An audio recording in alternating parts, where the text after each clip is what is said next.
Então, quero começar dando uma boa noite aí para todas, todos, todes que estão aí participando, agradecendo o interesse e a presença e agradecendo o convite da Mari e dizendo que é uma alegria tá participando e divulgando, né? Divulgando o trabalho de mulheres artistas, como a Mari estava propondo mesmo, que era uma das propostas, né, desse semestre.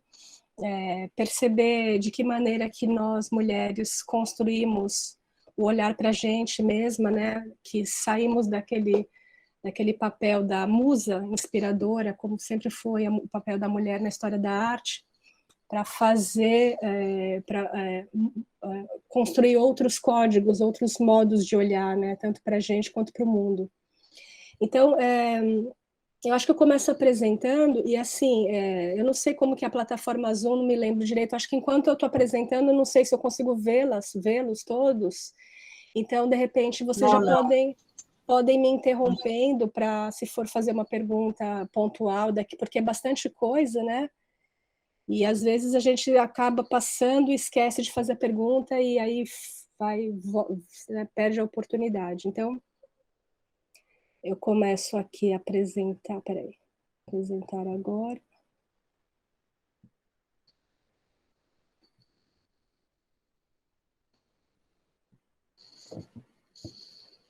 Vocês estão vendo? Tá abrindo a apresentação para a gente, sim. Pode seguir. Tá.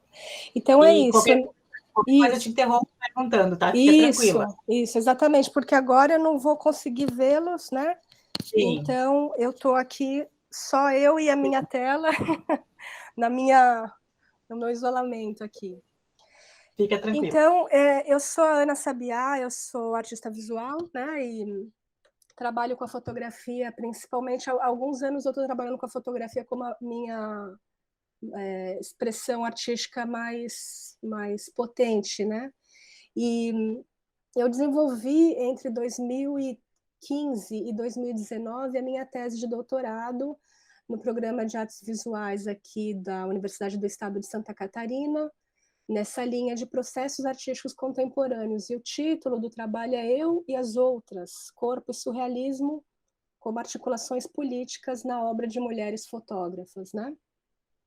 Mas antes de chegar nesse desfecho, que é o mote do nosso encontro, né, de falar um pouco desse trabalho, eu saio da minha graduação em artes visuais, né, artes plásticas na época, que era a licenciatura que eu fiz a escolha, né, e estava em São Paulo, aí fiz o meu trabalho no interior de São Paulo depois, né, depois da faculdade, e aí vim para Florianópolis, fiz a escolha de me mudar por amor, vim para Florianópolis e decidi, então, depois de algum tempo morando junto, morando aqui, escolhi pela maternidade, né? Então, nesse processo entre terminar a graduação e recomeçar uma pós-graduação, eu levei cerca de 10 anos, mais ou menos. Né? Porque eu tinha interesse em voltar para a academia, mas eu ainda não tinha um tema que me apaixonasse a ponto de ficar investindo, né, investindo uma pesquisa nesse tema por longo tempo, e é exaustivo, e todo mundo sabe disso. E aí foi através da maternidade que eu descobri que eu gostaria de fazer uma investigação a partir desse posicionamento crítico sobre a maternidade, né? Então, a partir do meu próprio corpo. Então, eu faço esse breve preâmbulo para explicar aonde que eu estou me inserindo na tese agora, né? Então, esse projeto que eu nomeei de Madonas Contemporâneas, ele surgiu, então, poucos meses após o pós-parto, né? E eu fiz uma investigação a partir de autorretratos, eu com meu filho, buscando trazer e questionar esse ideal de maternidade romântica, como a gente aprende, né, através da história da arte, através da arte ocidental, que é o ícone máximo desse amor romântico, idealizado, maternal da mãe de Jesus. Né? Então, o que eu coloco? Eu falo assim, esse ideal romântico dessa mulher virginal, né, que ela concebe uma vida sem o sexo, que ela é a santificada, que ela está ali disposta a se colocar sempre, né, em função de outrem, do cuidado a deixar de si mesma, né, em benefício de outras pessoas, né, e a gente começa a questionar isso na vida real, na vida carnal, né, esse ideal ele não contempla o humano, né, nós não somos santos, nós somos humanos, carnais, vulneráveis, finitos. Então, de que maneira que esse ideal romântico desse ícone cristão, ele está publicizando algo que não é real, né? Então, eu coloco esse varal de roupas como um outro elemento, assim como na pintura barroca, renascentista das Madonas, né? A gótica, tem sempre um elemento ali que vai estar digamos, como um pano de fundo para essa mãe, esse menino Jesus, e eu coloco esse elemento como outro personagem. Então, fiz uma escolha, fiz um convite a outras mulheres mães que quiseram participar, e elas então faziam esse diálogo, né, dessa construção da maternidade nos dias, né, no cotidiano, na realidade delas, e escolhiam as suas peças para colocar no varal. Então, a gente pensa naquele ditado da roupa suja que se lava em casa, né, ou no varal que é escondido para ninguém ver, e a gente coloca ali como um personagem principal da construção desse retrato. Então, o que está colocado no varal é tão importante quanto o que está ali da mãe e do bebê. E aí, esse trabalho foi o que fomentou a minha discussão teórica no mestrado. Daí eu saí da área de artes visuais, artes plásticas, né, da graduação, e fui aplicar essa pesquisa na psicologia social, aqui na Universidade Federal de Santa Catarina. E aí eu fui para esse outro campo do saber, né, com outras referências teóricas, para tentar dar conta de trazer uma discussão da ordem da psicologia, da filosofia, da sociologia, aplicado junto com a arte. Então, de que maneira que isso vai se tramando para você entender um comportamento e também a realidade fotográfica, né? A construção, na verdade, na construção dessa ficção fotográfica.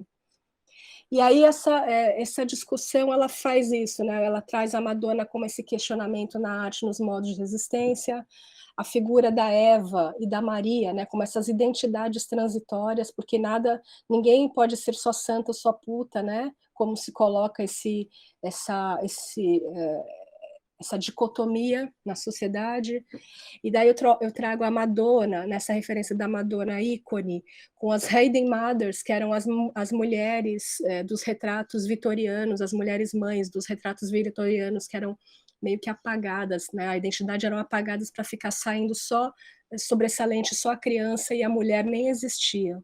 Então, eu coloco a fotografia e a arte a partir de enunciados que constrói a mulher-mãe na atualidade, né? Como uma poética artístico-política, uma prática reflexivo-crítica e o deslocamento desse sujeito, que ele não é só pensado mais só como um sujeito, né? Como traz toda uma relação também de sujeito e objeto.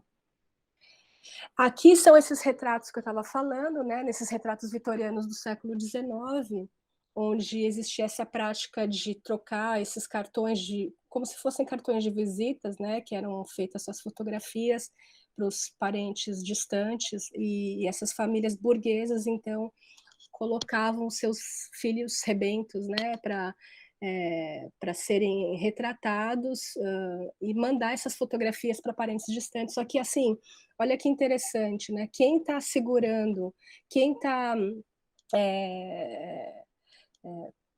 quem está, digamos, emoldurando essas crianças aí são essas mulheres incógnitas, anônimas, né? Que poderiam ser o quê? Pode ser a babá, sim, pode ser a babá, mas geralmente eram as mães, né? Então, elas eram colocadas ali embaixo desses tecidos, dessas colchas, dessas cortinas.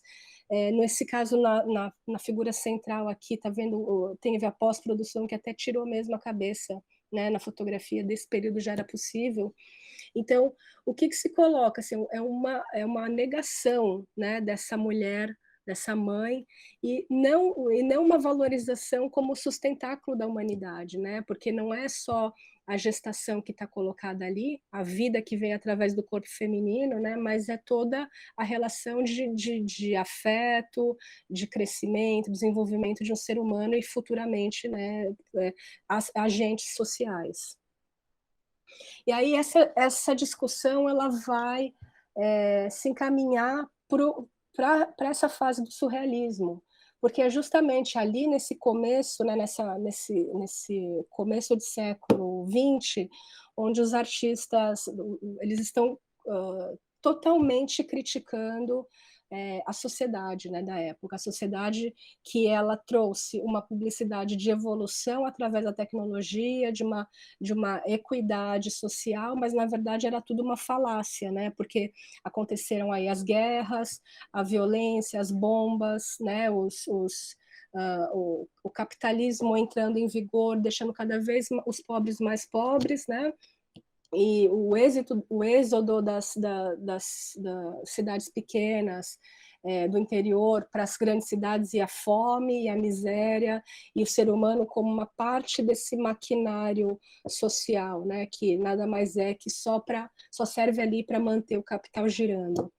Então, o surrealismo ele vai colocar esse dedo na ferida, né? Vai subverter todas essas morais, essas instituições, a família, a igreja, o casamento, né? E vai colocar essa Madonna de uma maneira carnal, uma mãe que perde a paciência quando o filho faz uma birra, quando ela está impaciente, quando ela está sozinha, quando ela está, né? A gente vê como que acontece isso na nossa realidade. E aqui, né, uma inversão dos papéis, né, da identidade entre quem que manda, qual é o filho, que é a mãe, né? Também no período surrealista. Vou passando por essas outras referências no meu trabalho, né, que é a Mary Kelly, que vai trazer arte conceitual, a partir dessa arte conceitual dos anos 70, discutindo esse papel crítico da mãe artista, da mãe que provoca uma reflexão através dessa discussão da maternidade, do próprio corpo, na gestação. A Sally Mann, que é uma outra fotógrafa que traz a família, né, como principal personagem dessa construção do trabalho, principalmente nos anos 80, The Immediate Family, que ela traz esses filhos em contato com essa natureza, digamos, idílica, dessa fazenda onde ela mora, e em contato com os animais, com a ferida, com a dor. Ela vai trazer essas subversões também, onde a criança não é necessariamente aquele ser coloridinho, inocente, mas que também tem as suas perversões. Então, ela vai brincar muito com essa ideia, né, da infância. Essa outra fotógrafa, ela é de origem espanhola, hispano-mexicana, Ana Casas. Ela vai discutir essa vontade de ser mãe, onde ela buscou durante muito tempo engravidar até conseguir. E aí, quando ela consegue, e gesta, e depois de parir, o cachorro está tossindo aqui, ela entra num período de depressão. Então, assim, o filho que cuida dela, né? Então, em vez dela conseguir cuidar do filho, ela está numa fase de que o filho tem que cuidar dela. Essa outra, a Tierney Geron, que é australiana, vai trazer a relação dela com a mãe, que tem uma esquizofrenia. Então, ela vai trazer de novo esse papel onde ela é a filha e, né, da mãe com esse problema, tem que cuidar da mãe, tem que cuidar da criança. Então, ela é a mãe e a filha ao mesmo tempo, e cada fase da vida com as suas dificuldades. E aí eu chego nessa tese, né, de doutorado. Então, por que eu fiz essa discussão? Porque eu coloco ali, né, que a minha tese ela tem esses temas: corpo, surrealismo e articulações políticas na obra de mulheres fotógrafas, né? Então, cada uma dessas palavras tem uma conceituação teórica, né? Então, o corpo é por quê? Porque eu vim buscando, através do meu próprio corpo, né, esse novo olhar, né? Esse corpo que gesta, que é possível, né, de dar a vida, mas que também essa vida não é o próprio corpo, é uma outra coisa. Então, essas possibilidades, né, dessas subversões entre o corpo, entre sangue, o que forma o corpo, e todo esse contexto, né, de discussão que é muito interessante pensar na fotografia, que a fotografia ela vem, né, ela nasce nesse bojo dessa revolução industrial, onde está acontecendo ali várias mudanças super significativas, né, tanto na filosofia, tem o Nietzsche que vai contestar, tem o Marx vai falar sobre a relação do trabalho e do dinheiro, tem o Freud que está falando dessa relação do corpo, que o ser humano não é só o corpo, mas também a psique, né, a mente. Então, esses três referenciais foram os que fundaram, digamos, foram o caldeirão criativo onde pôde nascer também o surrealismo. E a poética dessas mulheres fotógrafas, porque já a fotografia ela contempla, né, por ser uma linguagem nova, ela não teve toda aquela bagagem histórica, social, cultural, de impossibilidades às mulheres, né? Que historicamente a gente foi negada em todas as áreas, né? Todos os campos do saber, na educação, nas artes. A fotografia, como uma linguagem nova, ela estava contemplando, por isso que as mulheres logo cedo se apropriam e começam até a ter êxito profissional nessa linguagem.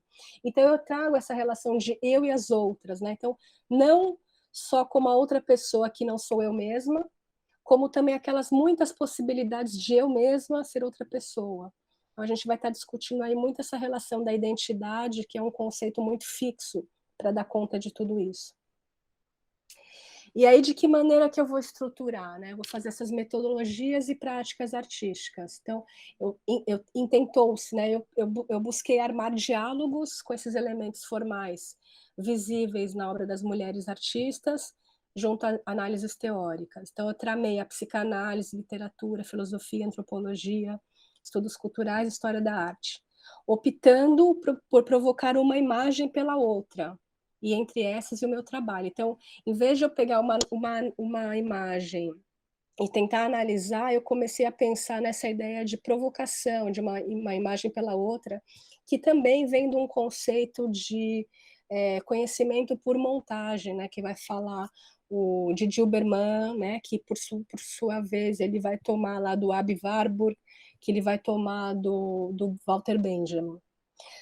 Autoetnografia, né, que eu vou buscar alguns teóricos ali que vai falar sobre isso, da antropologia da cultura, do Massimo Canevati, Ralph Foster e o Francesco Marano. Vou pegar essa ideia da escrita de si, né, que vem do Foucault, a Margaret Hago, que é uma leitora do Foucault, a Lidia Curti, que é da literatura italiana, e a Katia Morici. E vou pegar outras referências que vêm da literatura, da psicanálise, da filosofia, né? O Bataille, o Nietzsche, o Freud, Clarice Lispector, Lúcia Santaella, Camille Paglia, o Gaston Bachelard e Maurice Nadeau. Então, a minha tese, ela se configura, né?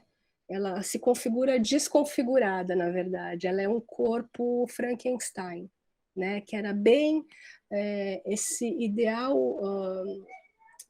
de construção estética do corpo no movimento surrealista. Né?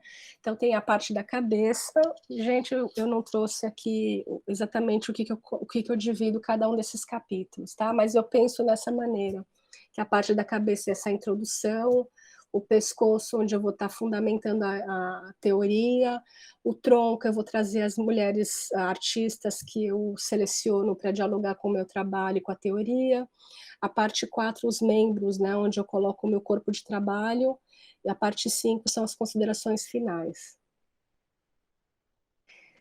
E pensando nesse corpo, né, o corpo desmembrado, o corpo Frankenstein, o corpo impossível, né, que é parte dessa sensibilidade do período, tem essa brincadeira que foi bastante difundida e usada, que se chama cadáver esqui, né, que é o cadáver esquisito ou cadáver delicioso, dependendo da tradução, que era uma brincadeira, um jogo lúdico, onde se dividia essa folha, né? Aqui, não sei se vocês percebem, tem as emendas, as dobras, né, do papel. aqui tem uma dobra, tem 2 dobras e 3 dobras. Então, eles faziam essas dobras do papel, e aí, por exemplo, aqui tem, ó, essa era uma brincadeira que foi produzida pelo Miró, Max Morris, Man Ray e Vitangui. Então, eles faziam essa divisória do papel, e aí alguém começava o desenho, deixava um pedaço aqui na dobradura do papel, e passava para o próximo, e o outro não estava vendo o que estava acontecendo na primeira parte, então ele só imaginava. E aí, quando depois de todo o desenho completo, você abria a folha e percebia o que estava ali, né? O que tinha sido criado a partir dessa proposição, né? Então, esse corpo que vira algo outro, né? Vira um híbrido de corpos. E aí pensar nesse corpo desmembrado, esse corpo impossível, né? A gente já vem tendo essa referência na arte ocidental desse 60 anos antes, né? 70 anos antes, ou pouco tempo antes da invenção da fotografia, né? Por essas violências todas da sociedade, né? Então, o Goya aqui ele já coloca ali a morte, né? O fuzilamento ali dos ditos, né? Ditos entre aspas marginais sociais, os decapitados, né? Que também eram os exemplos a não se seguir, né? E quem eram esses decapitados? Era sempre as pessoas contra o regime político, né? Então, toda essa figuração na arte ocidental, ela vai sendo, como se diz, deglutida, né, para que depois os surrealistas venham com a mão na ferida e falem assim, a sociedade é falsa, sabe, tudo isso que eles estão pregando não existe, então a gente tem que fazer algo novo, né? E aí tem o Maurice Nadeau, que vai trazer um pouco desse contexto, desse entendimento desse contexto do período do surrealismo, que é caracterizado entre 1920 e 1940, né? É realmente nessa desproporção entre os meios e os fins que se manifesta a loucura do sistema. Um regime incapaz de disciplinar as suas energias para outra coisa que não o enfraquecimento e a destruição do homem foi a falência. Falência igualmente das elites que em todos os países aplaudem o massacre generalizado, engenhando-se para encontrar medidas capazes de fazê-lo perdurar. Falência da ciência, cujas mais belas descobertas residem na qualidade nova de um explosivo ou do aperfeiçoamento de alguma máquina de matar. Falência das filosofias, que não veem no homem nada mais do que seu uniforme e que engendram em dar-lhes justificativas, a fim de que não se envergonhe da função que o mandaram desempenhar. Falência da arte, que para nada mais serve que propor a melhor camuflagem. Falência da literatura, simples apêndice ao comunicado militar. Falência universal de uma civilização que se volta contra si mesmo e se devora. Se a gente for pensar, né, nessa citação, eu acho que ela cabe quase como uma luva no que a gente está vivendo hoje.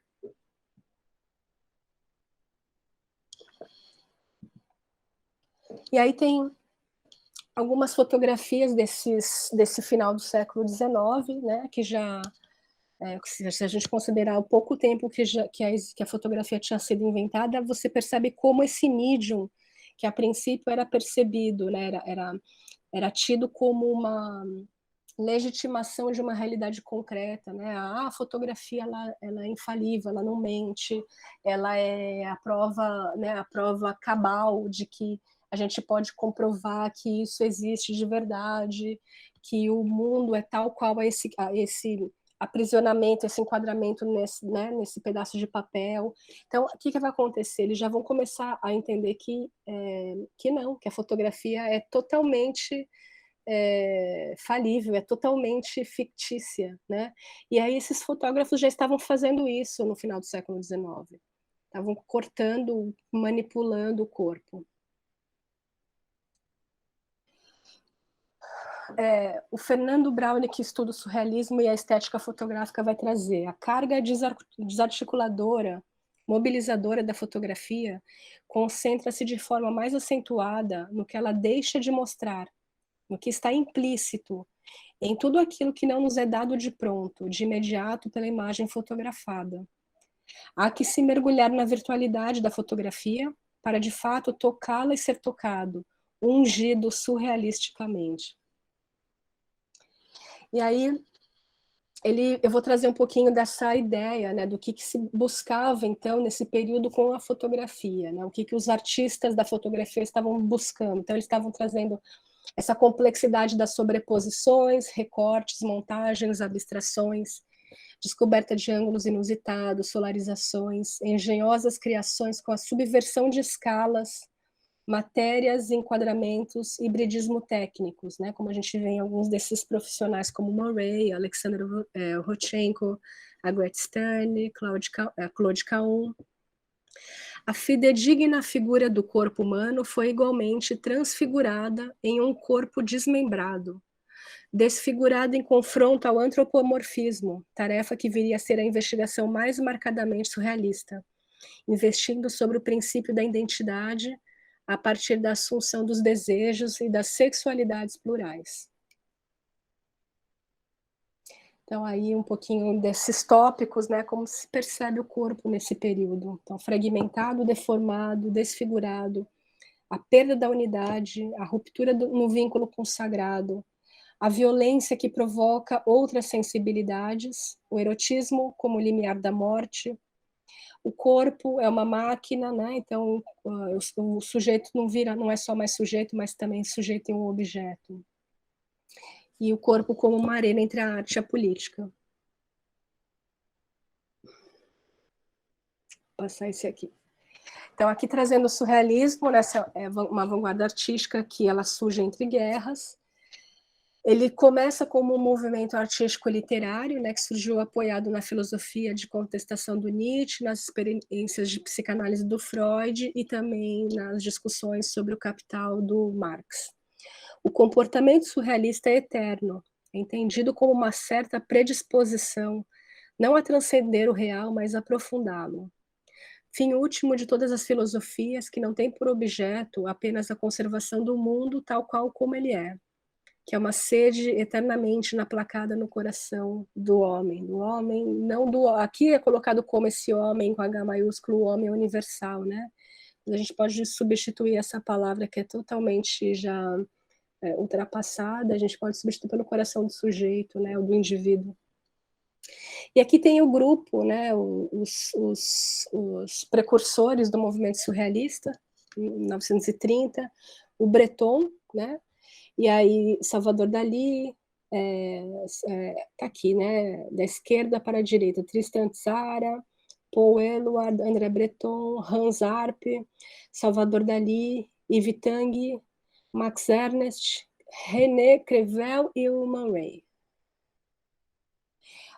No primeiro manifesto surrealista, feito em 24, o André Breton ele coloca uma definição, quase que uma definição do dicionário, que significaria, então, para eles o surrealismo, né?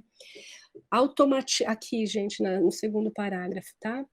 Automatismo psíquico puro, pelo qual se propõe exprimir, seja verbalmente, seja por escrito, seja de qualquer outra maneira, o funcionamento real do pensamento. Ditado do pensamento, na ausência de todo o controle exercido pela razão, fora de toda preocupação estética ou moral. O surrealismo repousa sobre a crença na realidade superior de certas formas de associações desprezadas antes dele, na onipotência do sonho, no desempenho desinteressado do pensamento. Tende a demolir definitivamente todos os outros mecanismos psíquicos e a se substituir a eles na resolução dos principais problemas da vida. Então, é muito interessante pensar, né, de que a onipotência do sonho e as associações desprezadas, né, que a gente pensa que a vida ela não é, eles começam a considerar que não existe mais uma linearidade, o pensamento não é linear, né, nem as memórias, elas não são sucessivas por uma cronologia linear, mas qualquer tipo de justaposição de elementos díspares que aparentemente não tem nada em comum são mecanismos interessantes para o pensamento e para a criação, né? E ele coloca até que o surrealismo, aqui tem, nesse último parágrafo, olha só, que ele coloca até bom número de poetas poderiam passar por surrealistas, a começar por Dante, ou seja, Dante Alighieri, muitos anos, né, séculos antes deles, né, e em seus melhores dias, Shakespeare. Esse manifesto tem na íntegra na internet, tá? Se vocês tiverem interesse, é só procurar. E aí eles tinham essas utopias surrealistas para a construção desse novo sujeito, né? Desse novo indivíduo social, desse novo agente social. Então, no primeiro momento, eles pensaram que eles poderiam construir esse outro sujeito, esse novo sujeito, por rebelião pessoal e a subversão das ideias. Então, eles estavam buscando essa fuga do mundo externo, desprezando tudo que tinha acontecido no mundo até então, a sociedade, as instituições, e queriam buscar essa liberdade para o seu mundo interior. Percebendo que isso não ia fazer muita diferença na forma de revolução que eles estavam buscando, eles passaram para um segundo momento do movimento, que era através do amor. Então, entre o individual e o coletivo, encontram o amor como prática emancipatória de si junto ao outro.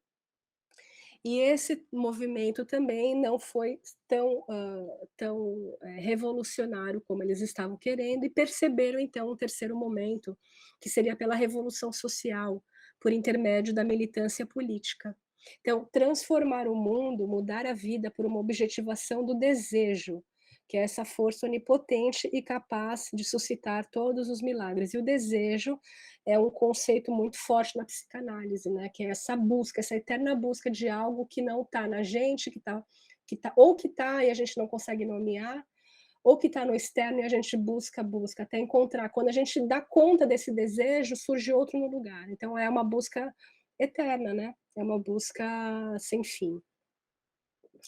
Aí eu vou fazer essa trama com as articulações políticas. Então eu busco trazer o eu que reivindica esse olhar para si mesma e simultaneamente para a outra. Então esse corpo, né, o meu corpo subjetivo entremeado ao corpo coletivo.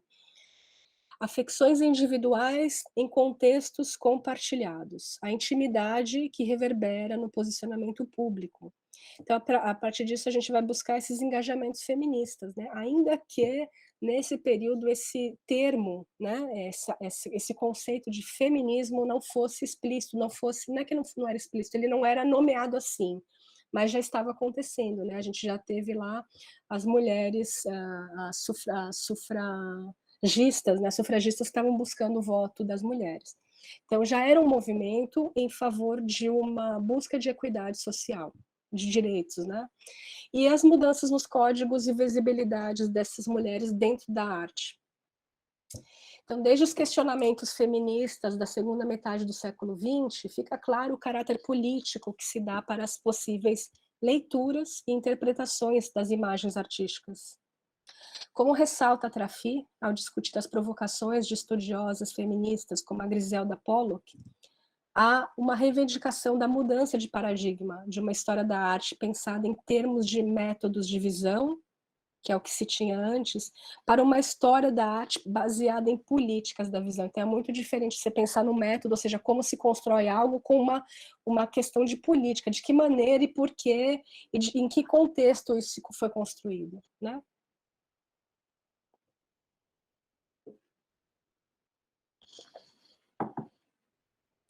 Então, Charcot, ele foi lá um estudante Charcot, o Freud foi estudante de Charcot. Então, desde Charcot e Freud, e depois Lacan, o discurso psicanalítico sobre a histeria feminina assumiu uma definição sobre a mulher. O movimento feminista dos anos 60, junto às intelectuais, escritoras, artistas, iniciaram suas releituras dessas teorias, apropriando-se da sentença sobre o corpo histérico, ou seja, trazendo esse contexto que antes o homem colocou sobre o corpo feminino, para operar na crítica dessa relação. Então, Se você me coloca como um corpo histérico monstruoso, as mulheres intelectuais vão trazer, as escritoras, artistas dos anos 60 vão pensar nisso como uma vão cooptar esse conceito machista e vai atualizar esse conceito e explorar isso no próprio trabalho. E aí eu faço a escolha das artistas, né, que eu considero, que eu desconfio que elas têm relações políticas, né, e surrealistas nos seus trabalhos. Então, a Claude Cahun eu pego pelo conceito da máscara, a Dora Maar através dos sonhos, a Great Stern do collage, né, colagem, a Meret Oppenheim através da construção do objeto, e a Beth Moisés, que ela é a única que não participa desse grupo europeu, desse período surrealista, mas ela é uma brasileira do contemporâneo, mas que ela vai trazer um diálogo bastante interessante com todas essas anteriores e também com o meu trabalho. E ela vai fazer sobre performance e objeto. E a Claude, a Claude Cahun é o pseudônimo da Lucie Renée Mathilde Schub. Ela é desse período histórico, 1894 e 1954, ela participou ativamente do movimento surrealista, embora ela tenha sido meio que jogada para baixo do tapete, né? E ela foi redescoberta nos anos 70 através de um historiador que descobriu um trabalho dela, ficou interessadíssimo, ficou percebendo que era uma figura de destaque, embora não tivesse tido o trabalho sido divulgado. E aí ele começa a indagar as pessoas daquele período, né? Ou seja, ela tinha morrido em 54, ele encontrou o trabalho dela nos anos 70, início dos anos 70. Ele começa a falar, né? Ele fala assim: olha, coloca uma notícia no jornal lá da França, na cidadezinha onde ela morou no fim da vida, e fala: olha, qualquer pessoa que conheceu essa pessoa, por favor, me procure. E ele começa a fazer um trabalho de escavação. Então, esse cara, esse Philippe, acho que chama Philippe Lejeune, ele foi o responsável para colocar a obra da Claude agora em destaque. A partir dos anos 80, ela foi tomada, então, como uma figura-chave para discutir a criação de identidades, a criação de persona. Ela já se colocava nos anos 20 como gênero neutro. E ela participou desses movimentos artísticos, né, o simbolismo, o dadaísmo, o surrealismo. Ela era escritora, primeiro ela se definia como escritora, depois ela foi se experimentar, né, como atriz, filósofa, fotógrafa, era militante político antinazista, e ela foi presa pelos nazistas no campo de concentração, pela sua origem judaica, quase morreu e conseguiu escapar por pouco, assim, já tinha estava com a saúde debilitada. Enfim, ela foi uma artista incrível e ela teve essa vivência total na vida dessa criação de identidades, porque ela foi tudo. Ela escrevia, ela atuava, ela participava ela fazia fotografias para publicidade, fotografias autorais. Então ela vinha de uma família literada, né, de outros escritores, e ela tinha uma condição de vida bastante tranquila. Então ela conseguia fazer o trabalho dela independente de mandes e desmandes externos. Então ela fazia o que ela queria. Então ela começou a buscar essa indagação da identidade, né? Tipo, eu não sou apenas uma, eu posso ser múltipla, né? O que é esse conceito de identidade? É um conceito externo, né? Que o Estado coloca como a identidade vem dessa demarcação, né? Da pessoa dentro de um sistema estatal. Então você é um número e você tem que responder sempre, você tem que ser sempre o mesmo do mesmo. A mesma cara do teu documento de identidade você tem que apresentar quando você já passou anos, né, de você não é mais aquela pessoa. Aliás, quando você faz uma foto, você já não é mais aquela pessoa. Então ela vai buscar esse conceito da máscara como uma possibilidade de dar conta dessas múltiplas identidades que a gente atua, né, e a psicanálise já falava sobre isso também. Aqui é uma colagem que ela vai fazer nos anos 30, a partir de vários dos trabalhos que ela já tinha feito anteriormente também.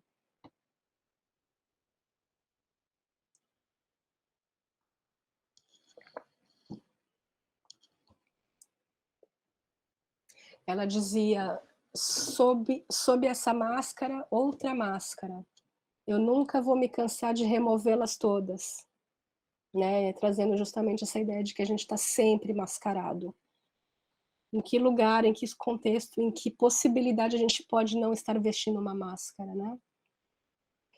Então essa discussão do duplo, né, que também é muito bacana de trazer essa dupla personalidade, essa dicotomia, né, entre o que se coloca na dicotomia não, mas uma polaridade. A polaridade ela contempla o "e", né, a dicotomia ela contempla somente o ou é bonito ou é feio, ou é noite ou é dia, né.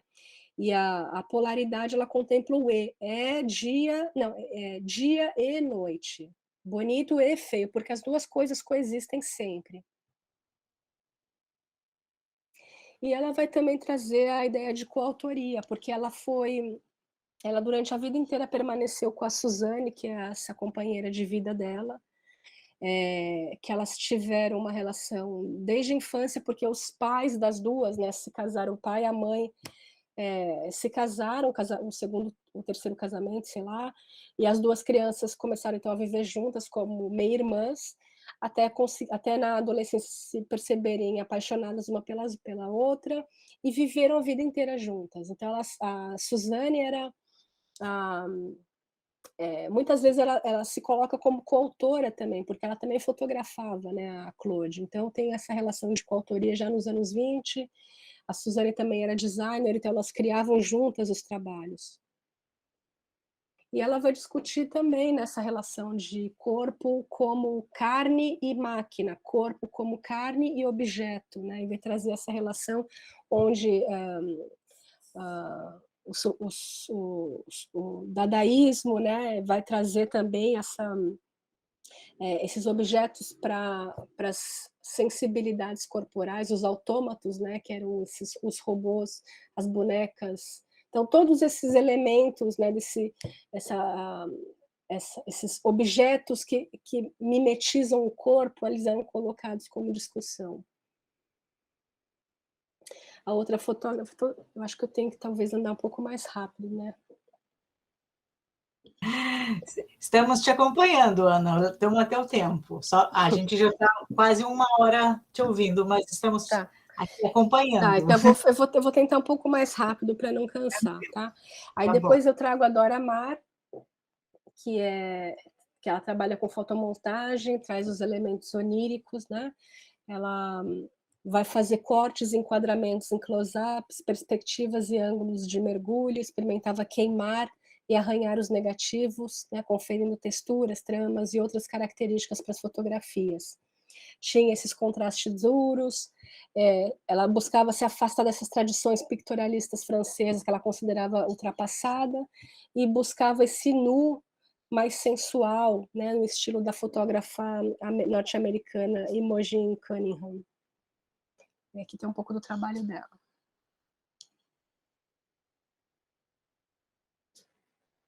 Aqui ela vai trazer fotografias que ela era contratada para produzir, né, para publicidade, e aí ela não fazia, por exemplo, um produto de cabelo, ela não fazia um produto de cabelo para publicidade, ela fazia um evento, né, olha que fotografia incrível.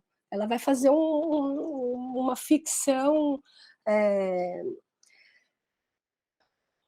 maravilhosa a partir de um produto de cabelo, né. Fazer esses cabelos virarem mar. Ou sei lá, a lâmpada do Aladim, que está saindo ali de dentro.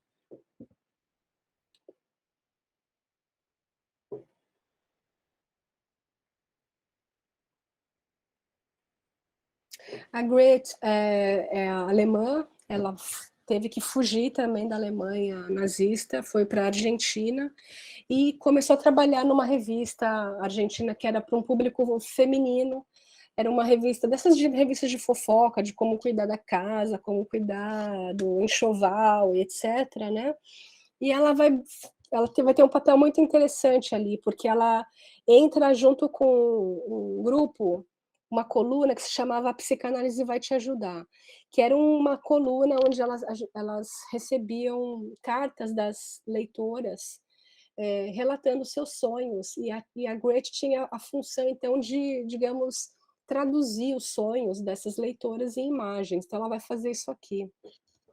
Ela percebendo, né, a potência de uma revista feminina de larga escala de circulação, ela vai falar, eu tenho que dar conta de fazer essas mulheres sonhadoras, moçoilas, submissas, né, dos anos 40, perceber que a vida de uma mulher ela vale e pode ser muito mais do que, né, do que o que se espera a sociedade, do que impõe essa sociedade, que casar, ter filhinhos, cuidar do marido, engraxar os sapatos dele, esperar ele perfumar da noite e ficar quieta e não falar nada de si, não demonstrar nenhum tipo de insatisfação e etc, né?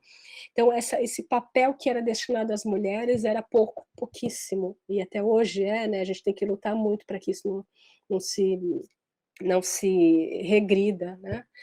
Mas ela vai trazendo então esses dedos na ferida a partir dessas fotomontagens aqui.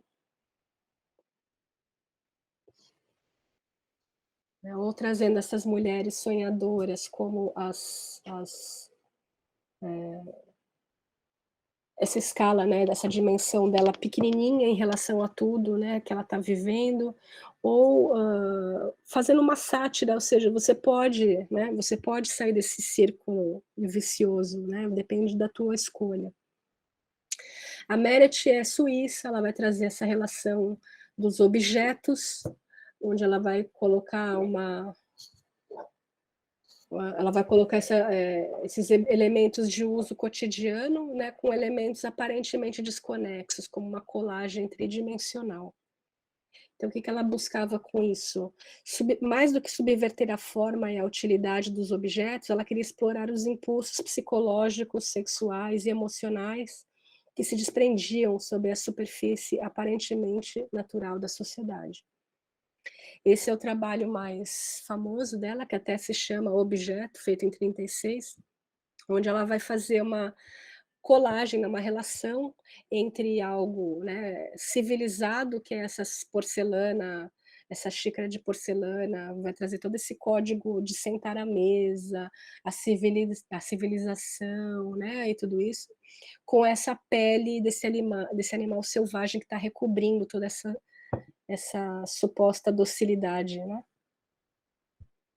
Aqui é a mesma coisa, ela vai jogar com esses códigos, né, do anel de noivado, onde é um torrão de açúcar, essa luva, né, essa luva que deixa você ali com aqueles códigos de vestimenta da virginal, onde tem essa veia pulsando embaixo, esse sapato, né, sensual, mas ao mesmo tempo branco, né, que remete a uma mulher que tem a profissão de cuidadora, né, ou uma enfermeira, ou enfim, ela vai trazer esses sapatos embalados como se fosse um corpo, um frango ou um corpo naquela sadomasoquismo, né.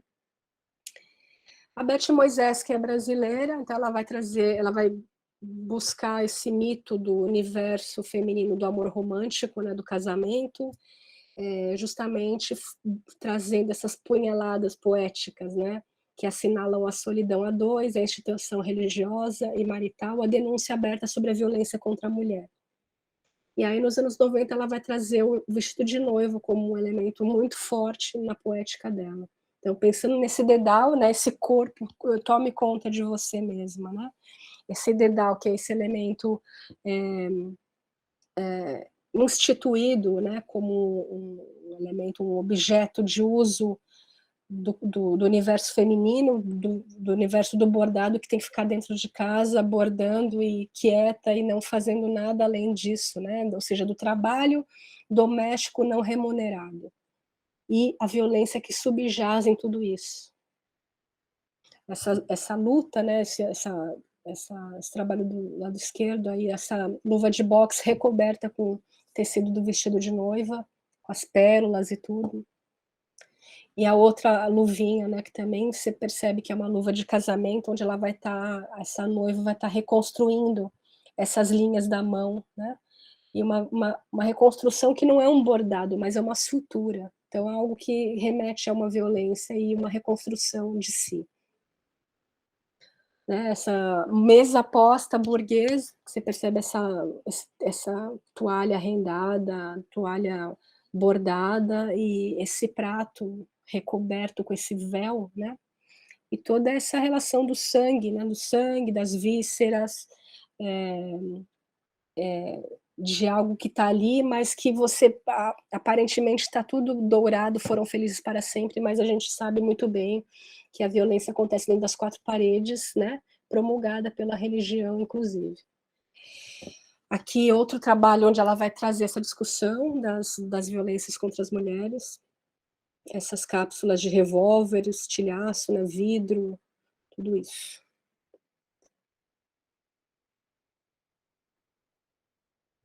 Aqui é uma performance, uma foto de uma performance, onde que, aparentemente as mulheres estão em roda, né? Essa aparentemente é uma sororidade, é um grupo de mulheres que estão ali, mas elas estão atadas, todas atadas, elas não têm como sair desse círculo vicioso e de violências, submissões, etc. E aí eu trago o meu trabalho para dialogar com toda essa teoria e essas outras referências artísticas, que é o meu trabalho compreendido no período da tese, né, que eu desenvolvo a tese de 2015 a 2019. Então, contemplando, né, essa ideia de montagem de corpo, violências que inerentes, né, a violência que desperta outras sensibilidades, o corpo desmembrado, o corpo como objeto. Então, esses são temas muito presentes na minha trajetória, né? Então, eu vou buscar nessa série um diálogo com aquele trabalho, com aquele movimento que surgiu, né, de venda de livros de colorir para adultos, né? Isso foi em 2015, 2014, 2013, por ali. E aí eu vou me colocar como se fosse, então, me colocar à disposição para que a pessoa interfira, né, nesse corpo. Então, eu estou fazendo um diálogo de novo com a Marina Abramovic, onde ela se coloca naquela mesa, naquelas performances, onde ela ela dispõe objetos que possam provocar prazer e dor, né, no corpo dela, como corpo artístico. E as pessoas timidamente no começo chegam para acariciar com uma florzinha, uma peninha, e daqui a pouco já estão apontando, já estão perfurando o corpo dela, já estão arranhando, cortando pedaços de roupa, e enfim. Então, assim, de que maneira que a violência, se você se coloca, se você legitima uma escolha, a escolha sempre vai pela violência e não pelo amor, né? De que maneira isso pode ser colocado?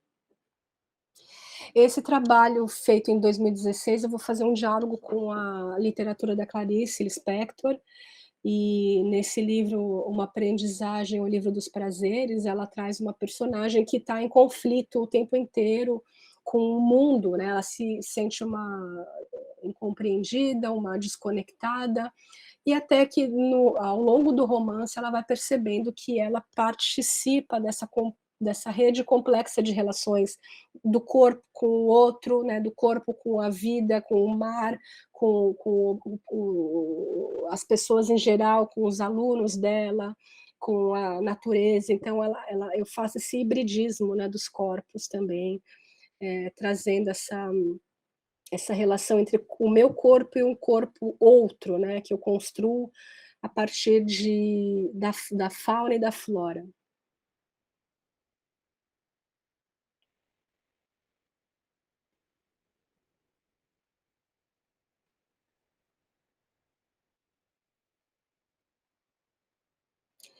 Esse trabalho também feito nesse período de 2016, 2017, também foi, começou a partir dessa imagem, ele é um trabalho extenso, tem mais de cento e poucas fotografias, e eu trago como principal referência um conto da Clarice também, que está em Laços de Família, o livro, que se chama Amor, por isso que ela se chama esse trabalho, essa foto se chama Amor, né, então a partir da tradução daquele conto que mexe muito comigo, eu faço essa imagem e a partir dela eu começo a perceber que que me interessava trazer o meu corpo de novo transfigurado nesses objetos. Então a incapacidade, né, de quando algo se rompe, né, quando algum acontecimento, se dá, não tem como a gente voltar atrás, né, não tem como a gente reconstituir coisas, vidas,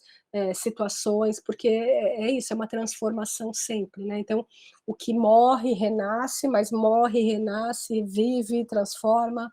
Então, essa ideia de uma reconstituição dessa vida que já passou, que já foi, ela fica sempre capenga, ela sempre fica fake, né. A mesma coisa aqui, né, eu coloco como um autorretrato, Amor 2, né, porque é uma continuação, é um corpo em fenecimento, morte, né, que a gente tenta ali de alguma maneira capenga, fake, doméstica, né, que eu coloco esses prendedores de roupa, deixá-lo vivo, né, a mesma a semelhança dos corpos nas cirurgias plásticas, né, tentando rejuvenescimento, esses milhões de produtos que a indústria nos vende como essa possibilidade de manter-se jovem, né, então é tudo uma armadilha. Eu vou discutir então esses corpos fragmentados.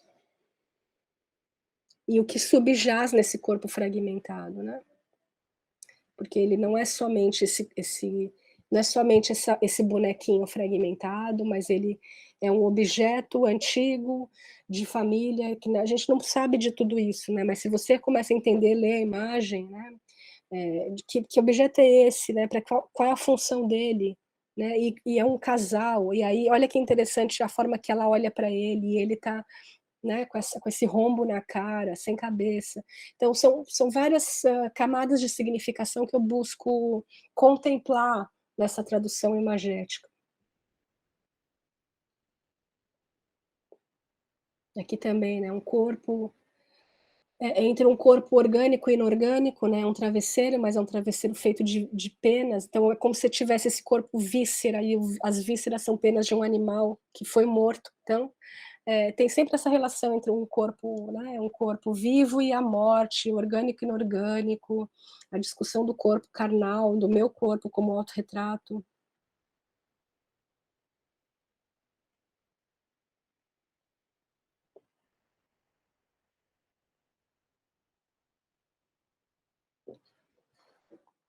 E e aí, é uma forma também de pensar, né, de como atualizar, essas metodologias, que vêm do surrealismo, né, essa fragmentação, essa, colocar em dúvida, né, o que você vê e o que você lê como título, né, como fazia, por exemplo, o clássico Isso Não É um Cachimbo, do Magritte, né, então você está vendo uma coisa e embaixo está colocando algo que não é, então você fica nessa reflexão, né, lágrimas de diamante, mas que diamante é esse que é um vidro quebrado, né. Então é discutir essas incertezas, ou essas polaridades, ou essas dúvidas, né, do que é a realidade apresentada, né. Esse é um outro trabalho de 2017, A Insustentável Leveza do Ser, onde eu vou discutir esse corpo fragmentado novamente, né, esse corpo que ele precisa de uma forma, né, para ele dar conta de se formar, porque ele é um estilhaço só, essa forma que remete a uma forma do feminino, porque é uma meia calça, uma meia de nylon, que é uma revolução nos anos 40 para as mulheres, né, usar uma meia de nylon. E aí vai de novo vem essa o que que subjaz nesse corpo aparentemente perfeito dessa meia de nylon, né, é um estilhaço, é uma decomposição, é uma violência. Então é isso que eu estou falando também, de novo. Esse é uma foto performance, eu vou atualizar um trabalho que eu tinha feito em 98, na época da universidade, que eram essas camisas de força. Essas camisas são 3 modelos de camisa de força que eu bordo, na época eu cortei o cabelo, e eu vou colocando, né, vou bordando os cabelos nos modelos, aqui tá aqui, aqui tá aqui, né. E aí eu coloco essa camisa e faço então essa performance com esses modelos de camisa, eu coloco vestes de vestais. As vestais eram as meninas, né, que eram escolhidas para serem as responsáveis pela eram as escolhidas para serem as responsáveis, as guardiãs, digamos, das deusas, né, de Roma, as deusas, as memórias das deusas. Então elas tinham que se portar de um tal jeito que era quase sagrado, assim, a forma de vestir, a forma do cabelo, a higiene corporal. Então elas era uma relação muito estranha, porque elas eram tiradas das suas famílias muito novas, era como se fosse uma bênção para a família ter essas vestais, né, que eram essas meninas, e ao mesmo tempo elas tinham que operar nessa relação muito estranha de sagrado e profano, né, porque elas eram carnais, elas não eram deusas, né, embora elas estivessem com esse tipo de, de tarefa, de guardar isso. Então, o que seriam essas vestais? Eu coloco ali como uma loucura, né, coisa da loucura, da camisa de força, de um aprisionamento dos desejos. Esse trabalho foi de 2017, novamente eu trago essa relação do corpo, de um corpo de alguém, né, um corpo, de novo, um híbrido dos corpos, né, que a partir de do gesso das pernas do meu filho, num período de tratamento ortopédico, e aí eu vou fazendo para eu conseguir dar conta da minha dor, por passar esse processo junto com ele, eu começo a trazer esses gessos quando a gente ia no hospital para fazer a retirada e substituir por outras, né, eu começo a trazê-las para casa. E eu escondo, porque eu não sei o que eu quero fazer, mas eu não queria deixar no hospital, como no lixo hospitalar, eu só queria trazer de volta, né, como uma forma lúdica. No primeiro gesso que ele fez ali, a gente faz um desenho de giz, sabe, faz aquela coisa da brincadeira do gesso, coloca os nomes, os coraçõezinhos, e aí quando ele vem passar aquela máquina para tirar, me deu uma sensação assim: "Não, eu não quero", tipo, apesar dessa dor toda, teve amor para conseguir dar conta desse dessa situação. Então eu levo para casa, deixo ali fermentando aquela dor ali para mim, né, mais para mim do que para ele, porque para ele, como criança, ele passa e tipo, né, os adultos é que não conseguem dar conta daquilo, ainda mais a gente como pai ou mãe. E para mim, essas minhas, dores, eu consigo transmutar na arte. Então eu comecei a imaginar que esse corpo, né, era um processo só, era um processo de necessário para um melhor crescimento dele. Eu fui investigar isso na biologia, tem esse nome, são esses animais que eles trocam de corpos, né, para melhor evoluir, para melhor crescer. Então as cigarras, quando ela está num período que ela precisa trocar esse exoesqueleto, esse esqueleto externo, né, do corpo, ela substitui. A cobra também solta aquela pele que ela é quase tipo a cobra inteira, né, dependendo. Então esse processo de trocar um corpo por outro, para melhor se adaptar ao meio ambiente, né, se chama equidise. E aí eu vou fazendo essa relação desse corpo com as plantas que estão aqui no meu entorno. E aí vou colocando o nome dos bichos ou das plantas que fazem a equidise. Opa, por que parou? Parou, gente? Sim, parou quer dizer, está numa imagem, está parado na Ecdise 2017. Eu não sei por que ela não está indo. Eu vou tentar. Ele foi para outra? Não. Peraí. Voltou, agora está no modo apresentação, quer dizer, não, a gente está vendo a coluna lateral ali Tá, com as imagens. vamos ver se ele volta, peraí. Uhum. Agora, tá vendo que ele está fazendo tipo um carregamento? Ah, é? Ah, mudou. Passou? Uhum. Passou. Tá. Peraí. Tá grande agora? Sim, sim, voltou Tá, a... Então eu vou fazendo essa relação desse corpo com essas plantas que estão aqui no meu entorno e vou dando esses nomes desses animais que fazem, de alguma forma, fazem essa equidise, né, que é essa substituição de um corpo velho para um corpo novo. As crisálidas, né, são as borboletas, os casulos das borboletas, né, onde eu vou trazendo então essa relação. E aí eu coloco essa fotinho aqui do Hans Belmer, que fez esse trabalho em 1935. O Hans Belmer é uma grande referência também. E quando eu fiz o meu trabalho, esse aracnídeo, que eu coloco esse nome, em 2017, eu não tinha conhecimento desse trabalho do Hans Belmer.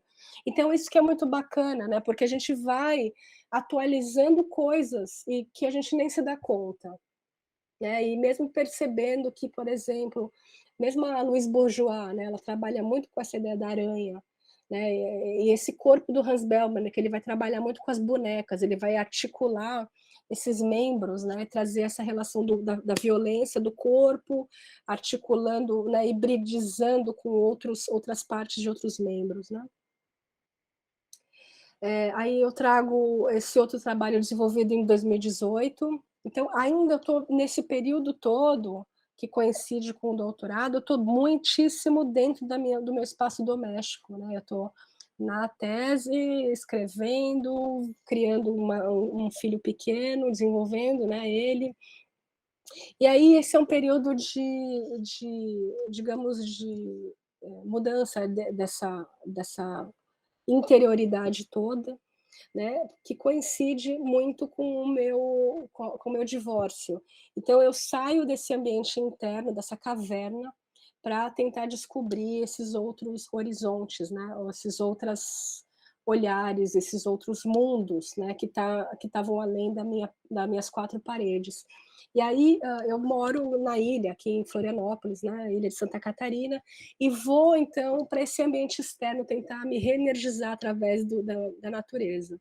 E aí essa contemplação, né, pensando numa ilha, né, essa imagem é muito interessante, né? Um espaço de terra cercado de água por todos os lados, e as águas esse elemento que se transforma, né? Que se evapora, que depois cai de novo como chuva, que pode petrificar, que depois volta, que fura pedra, né? Então a gente tem essa relação muito interessante da água como um elemento simbólico, e eu vou trazer então esse elemento simbólico nesse trabalho que se chama Águas, onde eu estou novamente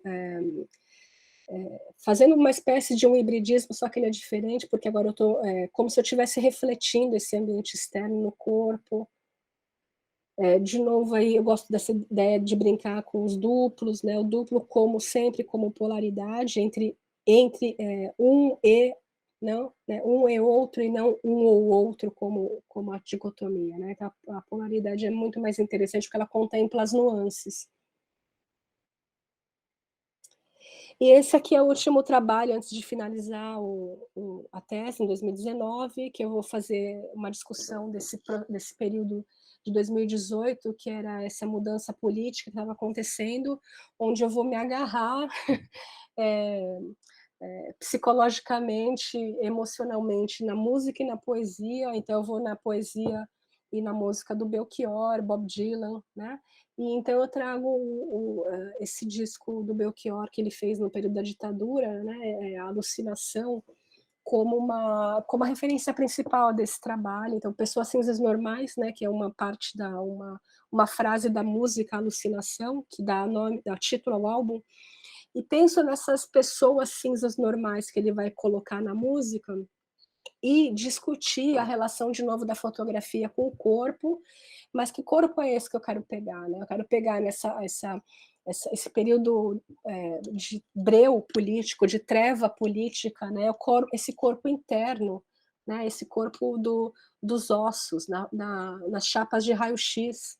E aí eu vou fazer uma sobreposição desse corpo interno, porque se você olha uma chapa de raio-x, para quem não é da especialidade, né, para quem não é médico, vai ver um corpo qualquer, né? A gente que não é médico, a gente está olhando um pulmão, um fêmur, um pé, uma mão, a gente não sabe quem que é, porque é indistinto, né? Somos aquilo, por dentro, por fora, músculo, pele, afetos, né? Então, o que que a gente coloca como a subjetividade, né? São as nossas vivências, o que que a gente, de que maneira que a gente traduz o mundo a partir da nossa própria, do nosso próprio corpo, da nossa própria pele. Então, eu faço essa relação onde eu vou sobrepor, né?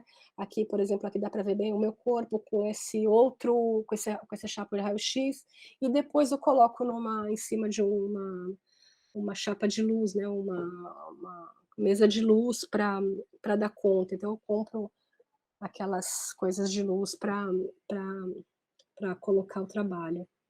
Aqui é um mosaico, essa mosaico, essa colagem toda que eu vou trazer de novo como uma metodologia surrealista. E eu acho que é isso, gente. Aí eu coloco aqui uma última coisa, que o fictício, né, que é bem a gente considerando a fotografia, a construção da fotografia que era vista como uma realidade, mas que a gente viu que não é, o fictício